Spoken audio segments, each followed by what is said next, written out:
तो कैसे हैं आप? थंबनेल देखकर तुम्हें पता चल ही गया होगा कि आज क्या होने वाला है। तो देखो, अभी एक ऐसा समय चल रहा है जहाँ पर कोई फर्क नहीं पड़ता कि तुम्हारी उम्र क्या है, 11 साल, 12 साल, 13 साल या फिर चाहे 1 साल ही क्यों ना हो, तुम भी बाबा बन सकते हो। क्योंकि 2024 में लोगों के लिए बाबा बनना एक अपॉर्चुनिटी की तरह है, या फिर कहना चाहिए बिजनेस की तरह। फ्यूचर की कोई चिंता ही नहीं है यार, बिल्कुल लाइफ सेट, अपने लिए भी और आने वाले अपने बच्चों के लिए भी। बस डिसाइड तुम्हें करना है कि पर्ची निकालनी है या पंखा रोकना है। वैसे तुम्हें याद होगा कि आज से कुछ समय पहले एक इंसान ने बड़ी अच्छी बात कही थी। चीन टपाक डम डम।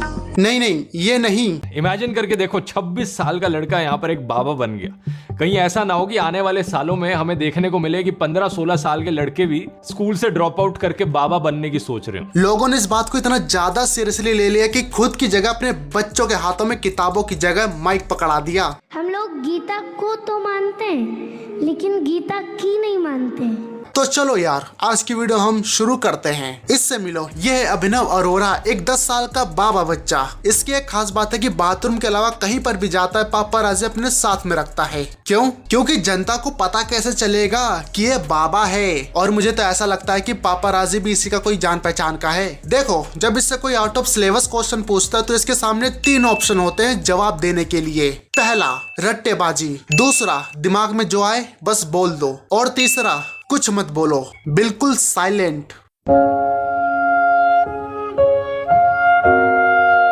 जमीन पे लेटने को तो बोल दिया, कम से कम रास्ते में गिरी पन्नी तो हटा देते। और ऐसे अचानक रोड के बीच में लेट नहीं जाते, पीछे चलते लोग भी डर गए होंगे, अरे ये बीच में स्पीड ब्रेकर कहां से आ गया। और वैसे भी तुम्हें क्या लग रहा है कि ये पूरे रास्ते ऐसे लेटते हुए गया होगा?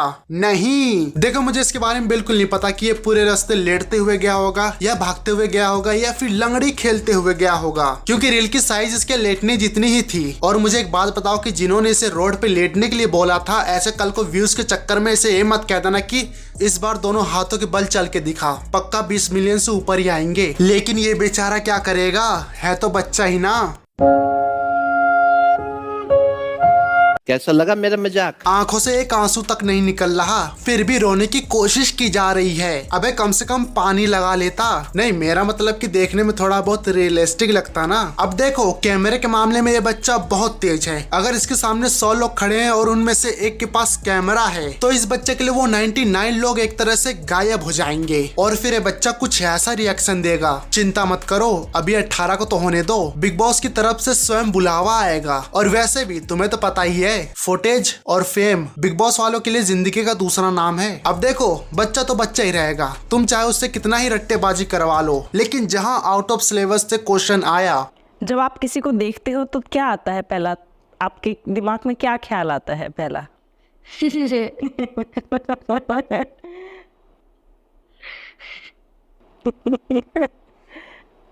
पहला क्या ख्याल आता है आप जब किसी को देखते हैं तो? पिछले 40 सेकंड से हंस रहा है बस, लेकिन इसे कोई बताओ कि अब ये कितना भी हंस ले, स्क्रिप्ट याद नहीं आने वाली।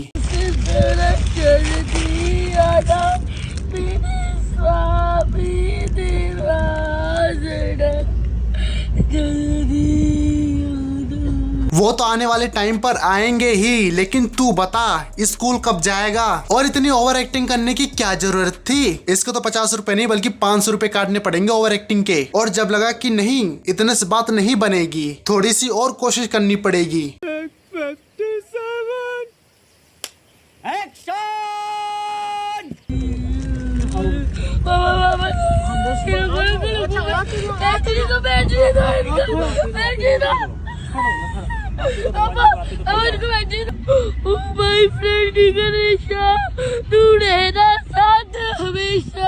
एक, दो, 3 रोने के बीच में ऐसा कौन रिएक्शन देता है? अरे हाँ, ये तो एक्टिंग कर रहा है ना, तो थोड़ा तो ध्यान रखना पड़ेगा। और इतना तो शायद ये अपने रिजल्ट के दिन नहीं रोया होगा जितना कि यहाँ रोकर दिखा रहा है। 1 मिनट, इसने एग्जाम कब दिया? एग्जाम छोड़े, ये स्कूल कब गया? बढ़िया। अभिनव, सही आंसर बताओ कि अभिनव के स्कूल का नाम क्या है, ताकि लोगों को पता चले कि सच में अभिनव इस स्कूल में पढ़ता है। देखिए, मैं आपको अपने स्कूल का नाम तो नहीं बता सकता, मैं आपको एक कहानी से समझाता हूँ। स्कूल का नाम बताने में भी कहानी सुनाई जा रही है। मैं सही बता रहा हूँ। रॉन्ग नंबर, ये रॉन्ग नंबर है। क्या है? Wrong number. अब ये एक बात बोलता है, बार बार बोलता है। मुझे फर्क नहीं पड़ता, मुझे नहीं फर्क पड़ता, मुझे फर्क नहीं पड़ता, मुझे फर्क नहीं पड़ता, मुझे फर्क नहीं पड़ता। मोटे तू तो वृंदावन 80 महीने चला जाता है, पर कोई बात नहीं, मुझे फर्क नहीं पड़ता कि जमाना क्या कहता है। अच्छा जी, तो फिर ये क्या है? अबे स्कूल चला जा।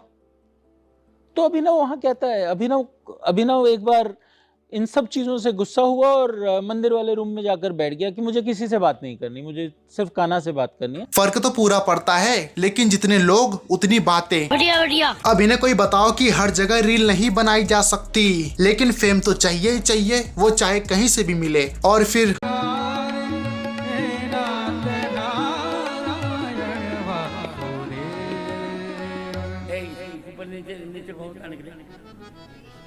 राजा रामचंद्र भगवान की। आप पर नीचे जाओ, इनको करो नीचे, पर इनको मर्यादा है मेरी। मौका और दस्तूर नाम की दो चीज होती है, फिर भी गलत जगह मुंह खोला, क्योंकि हर किसी को तुम स्क्रिप्ट नहीं पकड़ा सकते ना। और शायद तुम्हें ये बात पता ना हो कि इस चीज के बाद इसकी बहुत तारीफ भी हुई। आओ साथ में देखते हैं। अभिनव अरोड़ा इतना मूर्ख लड़का है, वो कहता है कि कृष्ण उसके साथ पढ़ता है, उसकी सीता से उसको बोलने का मायना नहीं, भगवान के उसके साथ पढ़ेंगे। हाँ भाई, हो गए 1 मिलियन। अब जो अगले बाबा आ रहे हैं उनके अंदर एक अनोखी शक्ति है, सोचो क्या होगी वो।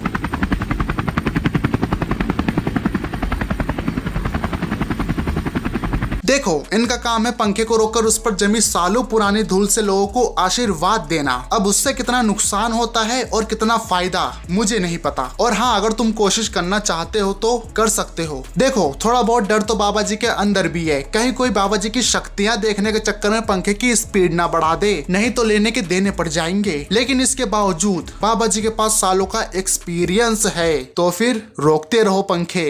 लड्डू मुत्याना अवतार ईगिन संचारी देव। लोंडे की शक्ल देखकर पता चल रहा है कि बाबा जी से ज्यादा मेहनत अभी ये कर रहा है उन्हें उठाने में। अब सोचने वाली बात यह है कि अगर बाबा जी के पास इतनी सारी शक्तियां हैं तो उनमें से एक उड़ने वाली शक्ति क्यों नहीं है? ओ, ये तो कुछ ज्यादा हो जाएगा। अब देखो, मैं ये नहीं कहूंगा कि चलते हुए मिक्सी के ब्लेड को रोक कर दिखाओ या चलते हुए कूलर के पंखे को, क्योंकि हम सबको ये बात पता है। कोई सेंस है इस बात की? देखो, हर मर्द की 2 कंडीशन होती है। पहली, लड्डू मुत्याना अवतार ईगिन संचारी देवर। लड्डू मुत्याना अवतार ईगिन संचारी देवर। और दूसरी, लड्डू मुत्याना अवतार ಈಗಿನ ಸಂಚಾರಿ ದೇವರ संचार ಮಾಡುತ್ತ ಭಕ್ತರ ಮನಿಯ ಬೆಳಕನ್ನ ಮಾಡ್ಯಾರ। नहीं, मुझे पता है कि तुम में से कुछ सिग्मा मेल है, लेकिन यहाँ पर कॉमन मैन की बात हो रही है। अब इन दोनों में तुम्हें तो फर्क पता चल ही गया होगा, अगर पता नहीं चला तो जाकर पोगो देखो। अब बात हो रही है सिर्फ पंखा रोकने की, तो बच्चन जिसे तेज कोई रोक सकता है क्या? लड्डू मुत्याನ अवतार ಈಗಿನ ಸಂಚಾರಿ ದೇವರ। अब अगर तुम्हें ये हाथों से पंखा रोकना चमत्कार लगता है तो तुम इसे क्या कहोगे? लड्डू मुत्याನ अवतार ಈಗಿನ ಸಂಚಾರಿ ದೇವರ। भाई हेकर है